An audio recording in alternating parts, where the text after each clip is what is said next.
Welcome back to the Golden Truth Podcast. I'm Patti. And this is Tony, and today's topic is stop waiting to feel ready. Segment 1, the lie of ready. So let's dive into it. We're gonna talk about the lie of waiting to have everything ready.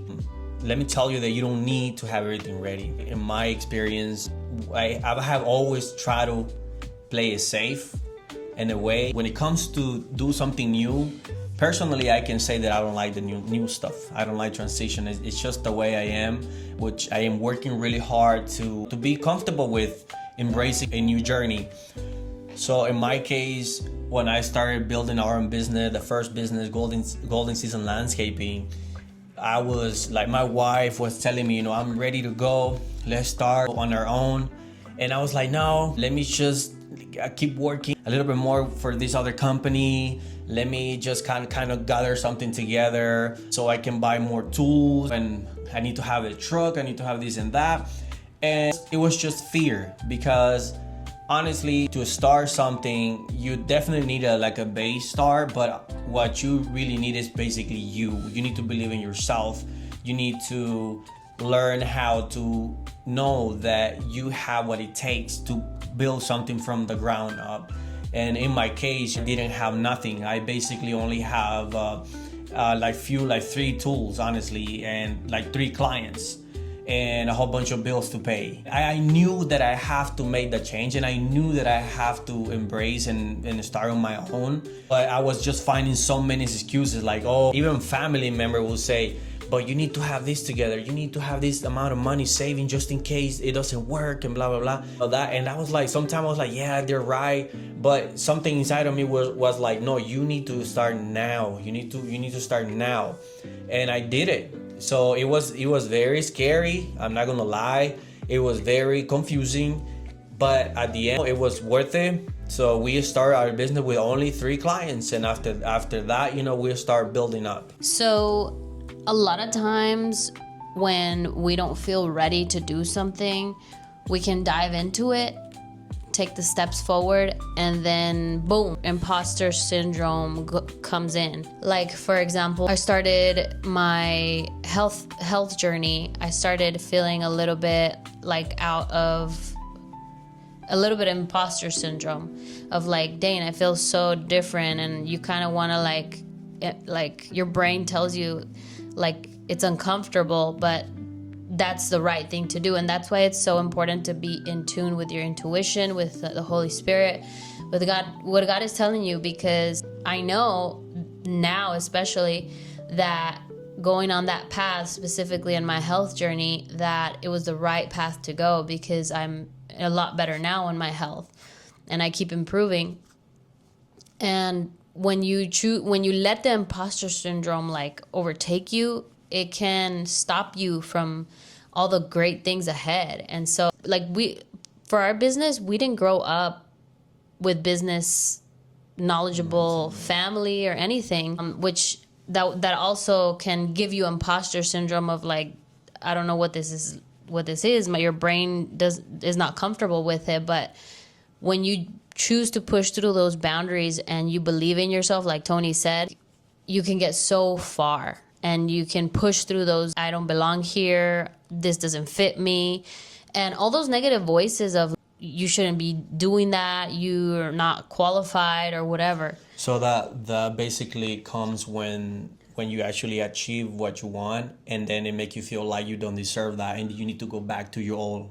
Yeah, because it's the most comfortable thing. I'm sure you have felt it too, where you're pushing through a barrier, and you're like, this doesn't feel comfortable. I mean, we've gone through it, I think, in these last few years, a lot of times where we're pushing out of our normal who we are. I think it has a lot to do too with your brain. It's I think it's used to only be on the old in the beginning, but when you actually make a dream happen, I think that's where you start feeling this is not for me, I don't deserve this, this is so good, and this is actually going how I want it. And maybe you feel scared, maybe you feel scared, you want to turn into somebody else, and maybe you want to go back to where you were like in the beginning comfortable in a way, because I know going into another level is more responsibility, more work. Maybe I think that's where it come from. Yeah, and I'm gonna be a little bit vulnerable and speak about a little bit of an imposter syndrome that I had recently with my health coaching, where I decided to do a photo shoot. You guys probably saw the video, and I did it recently, and that is like a professional photo shoot, first professional photo shoot that I've ever done for like a business, because that's my business that I'm creating, health coaching. And so the landscaping business we both do together, but he's kind of the face of it. And so it was like I was doubting myself. I was like, am I really doing the right thing here? Should I keep doing this? Because I had to take time out of being with my baby, which I breastfeed all the time, to go get the clothes, to go get the props, so it creates uncomfortableness, and you're like, is this really worth it? Is it really worth me doing all of this to take that step forward? But every time I kept thinking about those things, I'm like, God told me to do this, and so that's the only thing that I need to hold on to. And I would say that to anybody out there who is like taking steps forward and you feel that imposter syndrome of like, am I really made out for this? It's all about believing in yourself. And that's definitely my coach here, my motivational coach, was like, you just need to believe in yourself and believe that this is what you're called to do. And so when you believe it in you, like, there's nothing else that can stop you, honestly. Yeah, and just know that your dreams are big. You cannot minimize your dreams because they're unique. They're very unique. And I think one of the worst thing people can do, I'm not saying you're doing that or me, the worst thing you can do is compare your dream with somebody else's. The best thing to do and embrace it is to believe that what you have is so unique and nobody else can live that dream, only you. Yes, and nobody else has your own story. No matter if they do the same thing, they don't have your unique story. And I can say that nobody else has my own story, my own health story. So I can definitely help people in a different way. Segment 2, Pati's story. So 2 years ago is when I decided to become a health coach. And that was definitely something out of the blue that I never, in a million years, if you asked me 10 years ago, I would say that I was going to be a health coach. Never. And so that's something that God definitely led me to through me having rheumatoid arthritis since I was 17. And I remember when I first started and I decided to become a health coach 2 years ago, I definitely doubted myself in the aspect of, I was like, I just want to help people, but I don't want to sell. I don't want to do sales. And when I felt in my heart that I needed to take that step of health coaching, I spoke with him and I was like, I feel like I'm not good at sales and I don't know how to do sales. I just want to help people. I was like, how about I do the health coaching and you do the sales? And he was like, no, you have to learn how to do that. You have to grow in that too. And so that was really tough for me because I was like, I don't know how to do that. I don't have experience. And all my previous jobs, even before we did our businesses, all I did was like customer service or stuff like that. It was never like sales. So I was never really experienced in sales. So my first like sales experience was more in like health coaching, because even in our business he does the sales and he's really good at it. So it's like I was scared. I was like, I doubted myself. I was like, I can't do this. But at the end of the day, he pushed me and he was like, and that's one thing, you have to have somebody that can push you, because it's hard to do it alone. Like, you doubt yourself sometimes. You know, you're like, do I really have what it takes? Should I really be doing this? And when you have somebody on your side that's like, you got this, like, you can do it, it just helps you to push through those barriers. And so at the end of the day, I started getting more experience in that, and I felt more comfortable as I kept doing it. And that's the thing, when you start doing something, you break through the lies of like, you don't have what it takes. You break through the lies of like, I don't have the qualities, the personality, whatever. And so the experience teaches you. And so I really learned a lot from just jumping into that of my health coaching business 2 years ago. And so speaking of that, today's the relaunch. July 14th. So I'm super excited. And if you need health coaching, I'll leave everything in the description below. Segment 3, Tony's story. So we continue about being ready. And who is ready? Nobody is ready. I think when we are born, we come to this world like we come here like not knowing anything. We're just babies. That's a clear example that you don't have to have it all together to start something. And in my case, I started doing our landscaping business, and I love to talk about it because that's what I do. So, and I'm passionate. I have passion for it. We're gonna talk about it and about when I started the business. I didn't have it all together. I didn't have basically nothing, just the dream, and my wife, that she was a big support, that believe in me. That's all I had. But it is so normal. I think other people maybe fears not when you're gonna embrace something. I have seen a lot of people, they're more aggressive, they're not scared. Like if they want to embrace something, they just go ahead and do it. It's so easy. But if you are like me, I take time. I'm gonna take my time to digest everything and just see how that's gonna work. And that's just the way I am. Like I try to play it safe. Even when I started the business, I started doubting that what if you fail? What if you never get clients? What if they don't like your product? What are you gonna do if you quit quit your regular job? Now you're gonna be on your own on the streets. It was so many fear coming to me. And one another occasion where I had a lot of fear was when I was going to get married, embracing a new season of my life. I don't know if you are like that too, but fear is always there when there's a blessing behind of what you want to do. There's always a fear there. When I was we were getting ready to get married, I think it was like a month away from getting married. Yeah. I was like, oh my God, I don't know if I can be a great husband. I don't know if I be able to provide for her. And I don't know if I'm going to be able to sustain this new family. So all that fear came to me. And even when I had my first baby, I was like, I don't even know if I'm going to be a great dad. What if I never have more work? What if I run out of money and then I won't be able to buy what he needs, in the future, be there for him? All this And fear. I didn't understand that when you had that freak, and I don't know, I get like anxiety attack when I first had Logan, my first baby boy. I got so upset with him because I was there, barely had a C-section, trying to learn how to breastfeed, and he's over there having an anxiety attack of being a father. And I was like, get yourself together. I need a support system here. So sometimes you're not going to understand people when they go through like that, and you have to be patient, because now I understand I needed to be patient with him about that because it was tough for him. No, yeah, you have to understand too, as an individual, you have to kind of learn how to read yourself. So, and I was like, why am I like that? Because I always have fear for everything. Something new comes to me, I always have fear.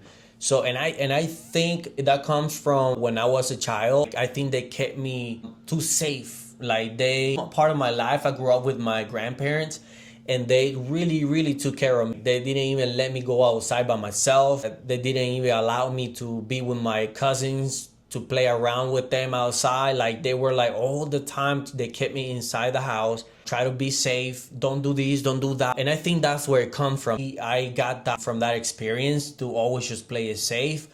But I think I have identified it, and I'm working on it, and I think I'm doing great. I know that everything's gonna be all right. Everything is gonna be fine, because God wants us to keep climbing. Mm-hmm. God wants us to keep growing in all aspects of our life, to not live a dual life, because at the end of the day, life is long, but at the same time it's short, and you cannot spend a good portion of your life just waiting to be ready. Like you're never gonna be ready. Like when I had my first baby, I definitely was like, dang, and I lasted like a month. Yeah. I used to cry. I was like, I don't know if... You didn't cry in front of me, huh? No, I used to cry by myself. I think I cried in front of you at the hospital, but I don't think you remember.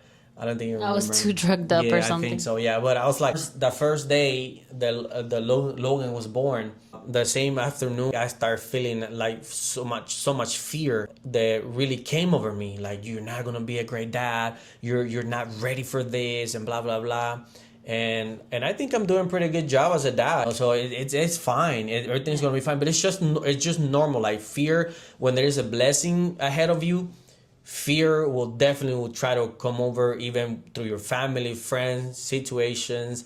I'm not gonna tell you it's gonna be easy, because I know on social media a lot of people are telling you, I put in videos that everything is fine, everything is easy, start your business, everything is gonna be great, you're gonna live an amazing life, but they don't say what they go through, and it's not easy. When you start a new journey in your life, you're gonna have a lot of things that you need to fight against, and one of them is yourself.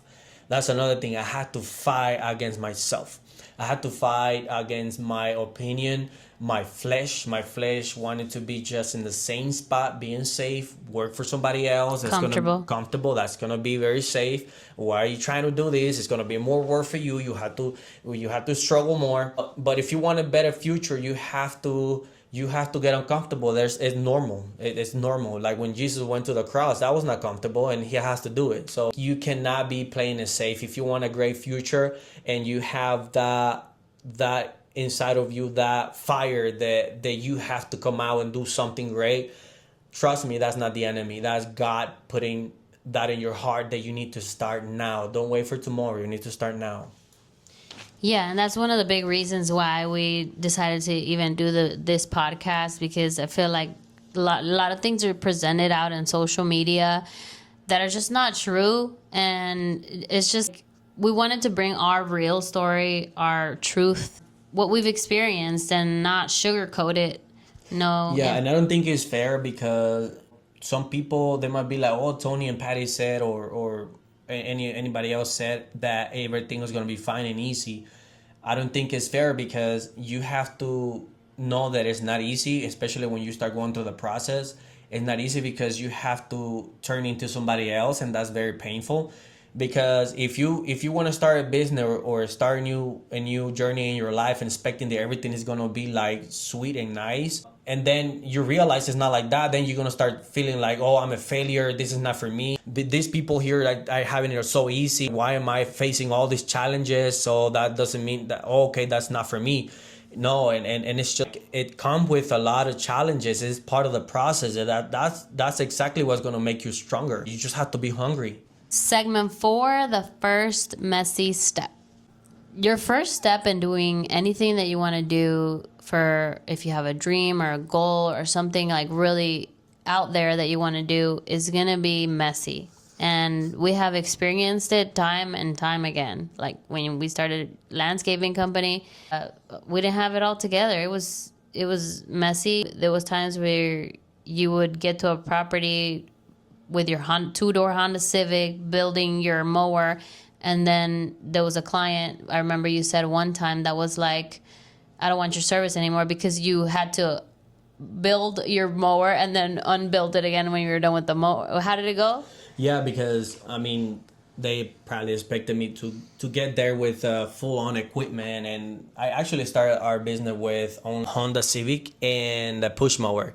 And those little cars, you cannot fit a huge Honda mower inside the trunk, so you have to kind of break it apart, and that's what I did. And the client was like, I think you're struggling too much. He ended up firing me. But before he even started cutting the lawn. Right. Yeah. So, yeah. But the confidence comes with when you start doing that, when you're waiting. Like if you're waiting to be confident, how are you gonna build confidence? You can't. You have to go through stuff like that in order to achieve. And it wasn't easy. We went through a season of our life where I got behind on my mortgage payment. I was not even able to pay my house. That wasn't back in 2018. And winter came. We didn't have no more work, because we were starting our business. But I knew I was doing the right thing. And those little things like that, it will definitely make you want to go back. Because the enemy will be like, hey, now they want to take the house away from you because you cannot pay it. That was a bad idea. But I knew inside of me that I was doing the right thing. Yeah, it was when we had our first home. We didn't have kids yet, but he was like freaking out about it, and I was like, we're fine, because I had the intuition again of like, we're doing the right thing. But you got to risk things in order to get to a reward. Yeah, I think the biggest thing, if you want to start something like that, the biggest thing is like working yourself. That's the biggest thing. I think that's the messiest part in my case.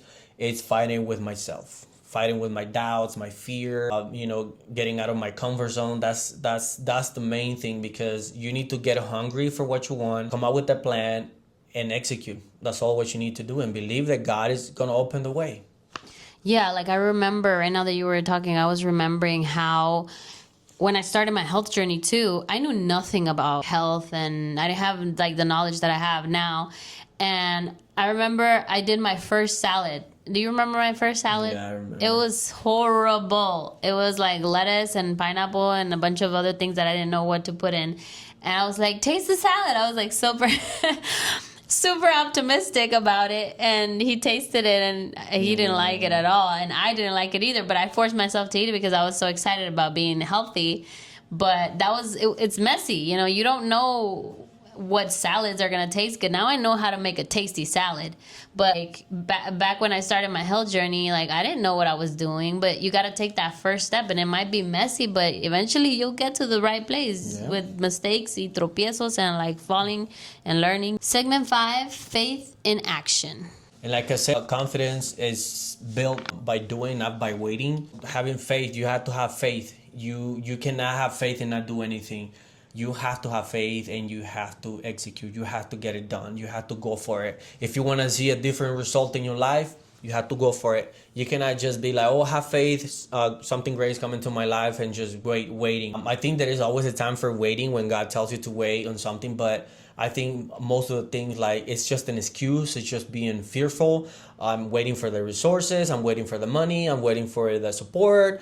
I'm waiting for the weather. I'm waiting for the sun to come up or go down. That's just fear. So I think we need to go for our dreams. There's no excuses. You don't have to have it all together. You just have to jump on it and go for it. And even if, like he said, you don't have people supporting you, when you start, you're not going to have maybe not one person supporting you. So many times we started things individually as a couple that we had 0 people support us, but we're like, all we need is for our instinct to tell us that we're doing the right thing, that God has our back, and that's all you need to start anything. Yeah, and God will put several people that were like helping, like supporting us, believing in us, family members, stuff like that. But there's always 2 other people that will also get uncomfortable because you're doing something new, and they don't want you to start. So there's a lot to talk about all of that. What is a time that you can say that you had to put action into the faith that you felt God was stretching you for? I think I ran out of excuses. I totally ran out of excuses. Like I remember when I was working for this tree service company, and you were like, hey, did you talk to your manager already? Like, this is the last week. And I was like, no, I didn't see him. And yeah, he was not there, but I can definitely go and look for him or get him a call. But I was like, no, I didn't see him this morning. Maybe I'll see him next week or tomorrow. And I ran out of excuses. And I was like, all right, I have to go for it. I had to jump on it. And I just felt it, it was the right thing to do. Yeah, every time I would go pick him up from work, I was like, did you quit already? Did you talk to the manager? He hadn't, so. I can speak big on this, especially when we first got married, that we had one car. Our first car was a van, a 2003? 2002, I think. 2002 Chrysler van. And it was our very first car that he paid in cash when we first got married. It was what we started life with together. And I remember I didn't have a car. He used that car to go to work, and I didn't have a car. I had a job, but I didn't have a car. And so I would get rides from friends, or he would drop me off. But I was like, I had a little keychain where you hang your keys, and I decided, I was like, I'm going to put a little sign here that says, this is where I'm going to hang my car keys. And so I told Tony, don't hang any other car keys here, because this is where my future car is going to go. And I left that sign there, and I would always believe, and I would pray for it. And eventually, that's where I got my car, my first car, which was a 2004 Toyota Corolla. And we had that up to 2 years ago. It was with us. It broke down. It broke down on us many times, left us. We were 10 years with it. Yeah, we were with it for a long time. I was really insistent on not getting a new car until 2 years ago when I had children, because with children it just pushes you to do those things. And so, but I was willing to take that Toyota Corolla to the end of to the the world. end of of my life, probably, even if it broke down on me, because I just didn't want to jump into buying a new car. It definitely was very faithful to us for the most that it could give. And so, but at the end of the day, that sign of me putting on the keychains, it provoked in the atmosphere for it to activate me having the car, my first car, because that was my car. And so it's one way I can say that I took an action on faith. Another occasion that I can also say that I took action to my faith in believing is that when I had my miscarriage, I decided I need to take action in believing for my baby, and I started buying baby clothes even though I didn't have the baby, and I wouldn't get pregnant, and I was like, I'm gonna buy baby clothes because I believe that I'm gonna have a baby, and now I have two. So, you gotta believe. You gotta believe. Glory to God, because He's the one that did it, and He's the one that gave me those gifts. And so, you have to also believe, though, because God rewards when you believe and have faith. That's the nature of God, Yeah. Like we believe in a God who created the whole world. Like, who does that? Like, Yeah. He has everything organized, despite what man has done. That's something that man will give account at the end of the day. But God wants us to believe in Him and go for something great. Go with something huge. Go for something big. So that's His nature. Yeah. And honestly, all I've seen in our lives is the bigger we dream, the more God fulfills what He's putting in our hearts. But He just goes as far as you believe, honestly. God, that's what He does in our lives. The other occasion that I want to mention is when we were going to buy our first house. Before we bought our first house, we were like, the doors were not opening to get our first house. But then when we actually found a realtor that was going to help us, that was able to help us, the doors were kind of closing at the end when we were about to supposedly get the house. And I was like, what? This was all worked out. Like, why? And so he was about to give up too. He was like, I don't even want to get this house anymore. Like, he had that attitude. And I was like, what? No. And so at the end, I was like, no, I'm going to fight for this. And so I was like, I don't care what they say. I'm going to start packing up my stuff because I'm moving to another house. I'm moving to my first home that I'm going to buy. And I started packing up everything. I went to Home Depot that day, straight up, and started packing all my stuff on those Home Depot boxes. And I was like, I'm not going to stay in this house anymore. I'm moving. And lo and behold, we got the house. And that was our first purchased home that we got. And it was all because of faith. Taking action on faith. And now that I'm talking about it, I'm like, I need to be more aggressive. We lost a little bit of aggressivity with faith. Yeah. We need to be more aggressive with faith. So busy with life, I guess. Yeah, you get busy with being parents and running we businesses. have so many plans, and I think it's time for us to grow more in faith and raise the bar. Yeah, it's time. Yep. And if this video was a blessing for you, please share with your friend, with your family, and subscribe. And remember, make sure you do one thing today that makes you better than yesterday. We'll see you guys in the next episode. See you. Where did that came from?